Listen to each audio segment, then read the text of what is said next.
और बड़ी खबर आ रही है उत्तर प्रदेश की राजनीति से। यूपी के सीएम योगी आदित्यनाथ और राज्य के पूर्व सीएम अखिलेश यादव के बीच वार पलटवार का दौर चल पड़ा है। और इस बार अखिलेश यादव ने सोशल मीडिया प्लेटफॉर्म एक्स पर आकर योगी सरकार पर गंभीर आरोप लगा दिया। अखिलेश यादव ने एक्स पर यूपी एसटीएफ को निशाने पर लिया और अखिलेश यादव ने एसटीएफ के कामकाज पर, तौर तरीकों पर सवाल दाग दिए हैं। अखिलेश यादव ने यह भी सवाल खड़ा किया कि एसटीएफ में जो लोग हैं, जो उनकी जाति 10% वाली है और उनके पास 90% वहां पर संख्या है, जबकि 90% पीडीए जो है उनकी यहां पर आबादी में हिस्सेदारी 90% है, लेकिन एसटीएफ में महज 10% उनको हिस्सेदारी दी गई है और यूपी एसटीएफ को लेकर योगी सरकार पर हमला बोला है।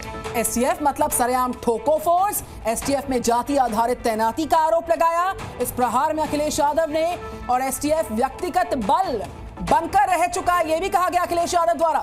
10% जनसंख्या वालों को 90% तैनाती दी गई है। जो जनसंख्या में 90% है उनको 10% तैनाती दी गई है। एसटीएफ का इस्तेमाल निर्बलों के खिलाफ हो रहा है। एसटीएफ वाले विकास कैसे कर सकते हैं? यूपी के लिए विशेष कार्य बल विकार है ये। तो एसटीएफ पर अखिलेश का जो बड़ा प्रहार है, हम ग्राफिक्स के माध्यम से बता रहे हैं आपको क्या क्या कहा गया। इस प्रहार में एसटीएफ वाले विकास कैसे कर सकते हैं? यूपी के लिए तो ये विशेष कार्य बल विकार है एसटीएफ। अखिलेश यादव, जिन्होंने कुछ दिनों पहले एक अपराधी के एनकाउंटर को लेकर के सवाल खड़े किए थे और अब उन्होंने एसटीएफ पर सवाल खड़े किए हैं, जाति के आधार पर घेरने की कोशिश की है। अखिलेश यादव और योगी आदित्यनाथ कई बार सार्वजनिक मंच से एक दूसरे के कामकाज पर सवाल उठा चुके हैं। तो एसटीएफ को स्पेशल ठाकुर फोर्स कहा गया और सरेआम ठोको फोर्स की कहा गया। और इस बीच, इससे पहले अखिलेश यादव की हम बात कर रहे हैं और योगी आदित्यनाथ कई बार सार्वजनिक मौकों पर, मंचों पर एक दूसरे के कामकाज पर सवाल उठाते आए हैं। एक दूसरे पर हमला बोलते रहे हैं और दोनों के बीच जुबानी जंग का सिलसिला लगातार जारी है। कभी अखिलेश यादव तो कभी योगी आदित्यनाथ एक दूसरे पर सियासी तीर छोड़ते रहे हैं। अराजकता की चरम, हर दूसरे तीसरे दिन एक दंगा, हर माफिया के साथ इनके रिश्ते, और समाजवादी पार्टी तो ये माफिया और अपराधियों के सामने, दुर्दांत तो माफिया और अपराधियों के सामने नाक रगड़ते थे और अपने संस्कार के अनुरूप धर्माचार्यों को ये माफिया बोलते हैं। इनकी प्रवृत्ति तो देखो, औरंगजेब की आत्मा सचमुच इनके अंदर घुस चुकी है। आप मास्टरमाइंड का क्यों नहीं इनकाउंटर किया? क्या वजह थी? क्योंकि आप सुन के वापस आ गए होंगे। कोई एसटीएफ से सवाल पूछ लेगा? ये स्पेशल टास्क फोर्स है। कुछ लोगों ने फुल फॉर्म कुछ और भी बनाया है। क्या आप सवाल पूछ लोगे? नहीं पूछ पाओगे। मठाधीश और माफिया में कोई ज्यादा फर्क नहीं होता है।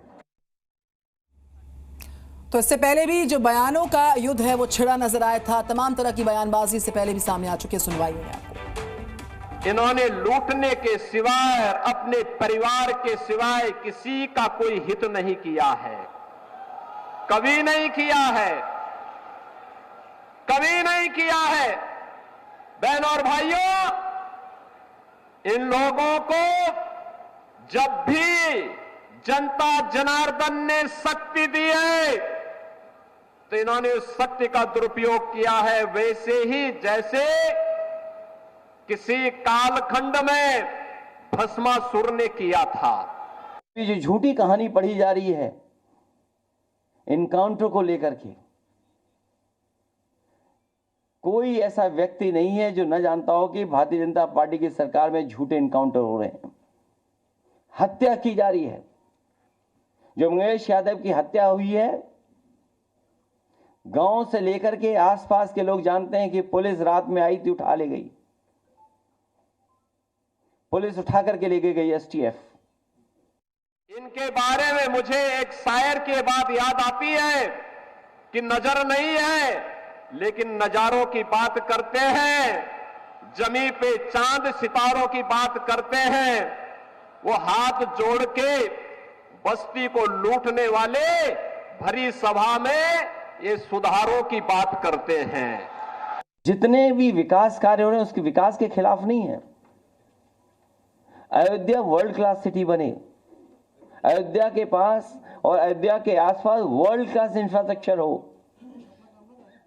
हालांकि उसके लिए दिमाग चाहिए होता है।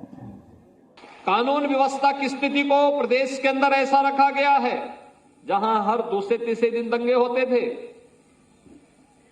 आज न दंगाइयों का पता है और न दंगों का कहीं पता है। जब दंगाई गायब और दंगे भी गायब तो आम नागरिक तो सुरक्षित है, लेकिन दंगाइयों के आका परेशान है। उनकी परेशानी उनको शुरू हो गई है, क्योंकि इसी से उनकी रोजगार चलता था।